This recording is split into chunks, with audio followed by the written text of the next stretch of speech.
반갑습니다. 말씀과 함께 하루를 시작하는 주님의 백성들을 예수님의 이름으로 축복합니다.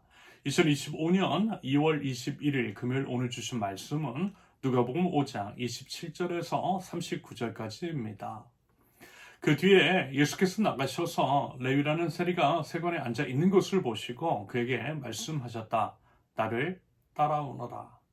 레위는 모든 것을 버려두고 일어나서 예수를 따라갔다.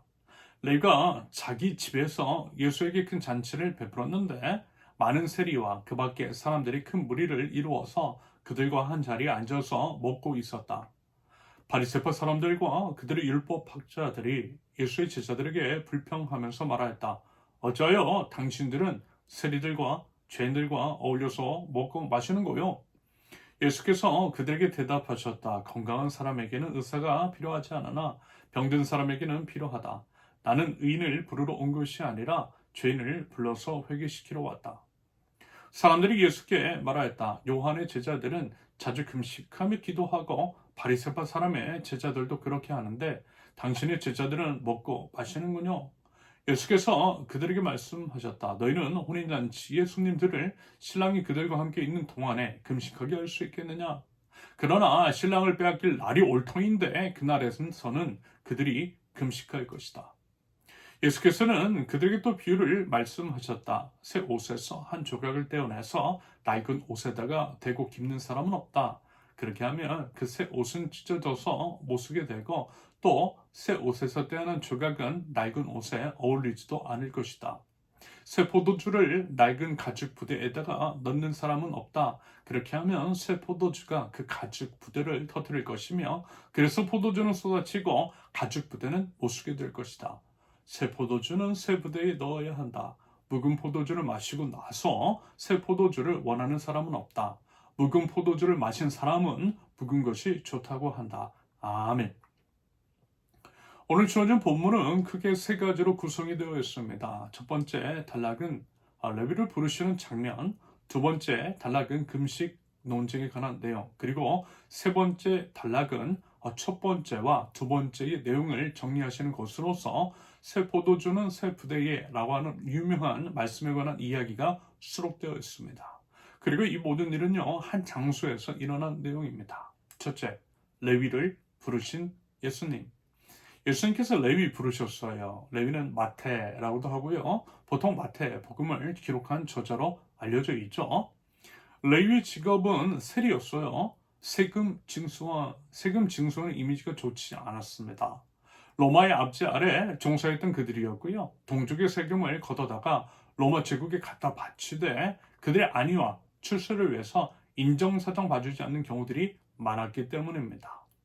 사실요, 현대인지 민주주의 사회에서도 세금에 대한 저항이 만만치 않죠.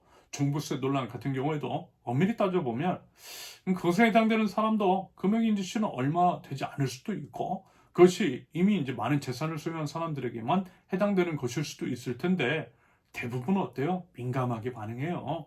세금은 어때요? 무조건 적게 내는 것이 좋다라고 하는 인식을 아마 모두 가지고 있을 것입니다. 그만큼 세금에 대한 저항이 크다라는 것이고요. 세금을 징수하는 것에 대한 반발, 거부감 상당하다라는 것입니다. 더더군다나 식민 지배하에 동족에게서 세금을 징수하는 세리들에 대한 감정이야 말할 것도 없었겠죠. 다들 싫어했다라는 것이고요. 누가 봐도 그들은 죄인 중에 죄인이었어요. 이견이 여지가 없었습니다. 그런데 예수님은요, 그런 레위를 제자로 부르셨어요.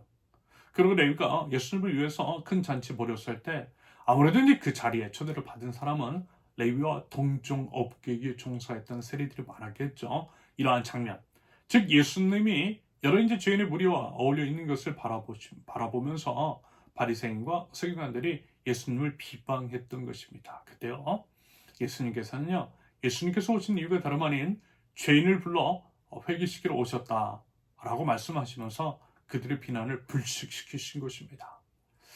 여기서 이제 우리가 알 수 있는 것은요, 일반적인 종교인과 예수님과 인식이 참 많이 다르다라는 것입니다.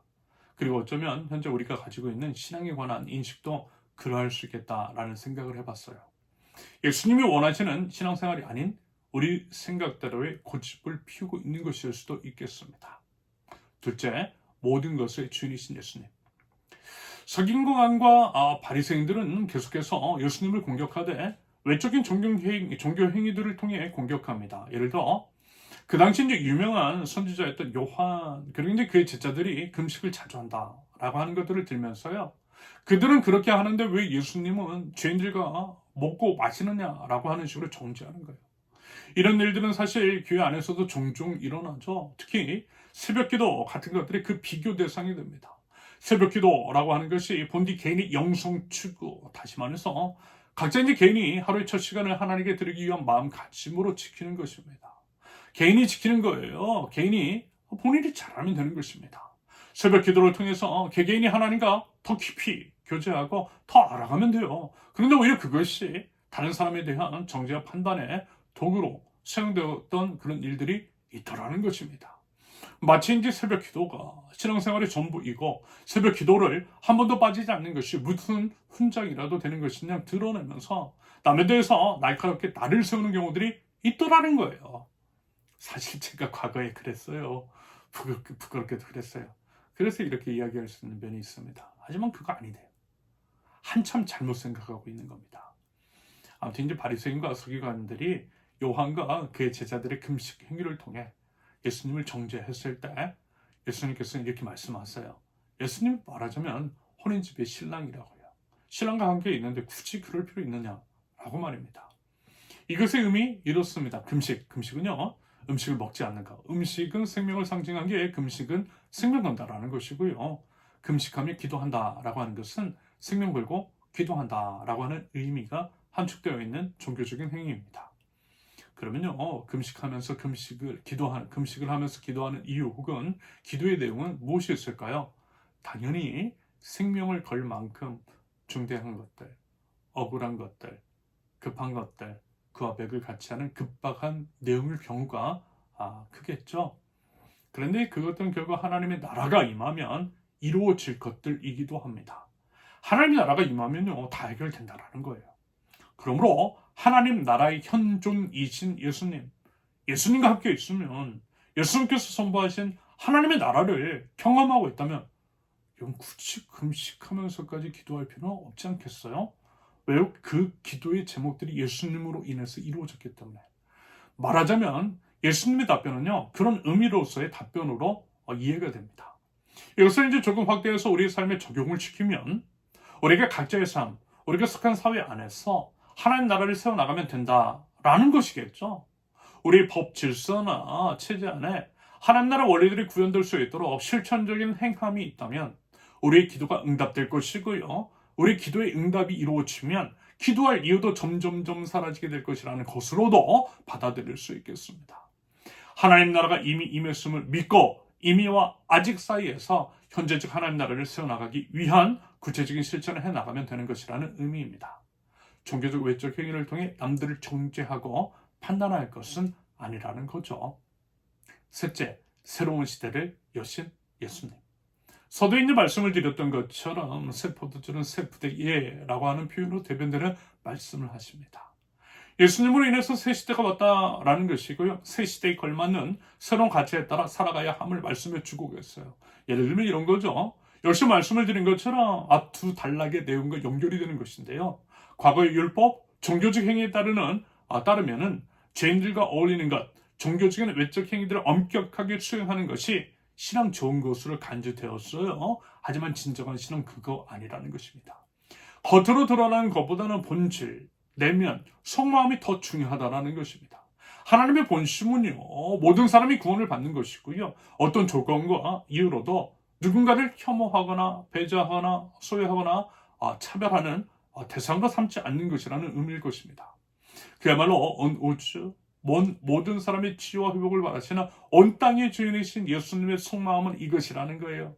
그러므로 하나님의 마음을 제대로 알라는 것입니다. 하나님의 마음도 모르면서 함부로 사람을 판단하고 나누고 정죄할 것이 아니라는 거예요.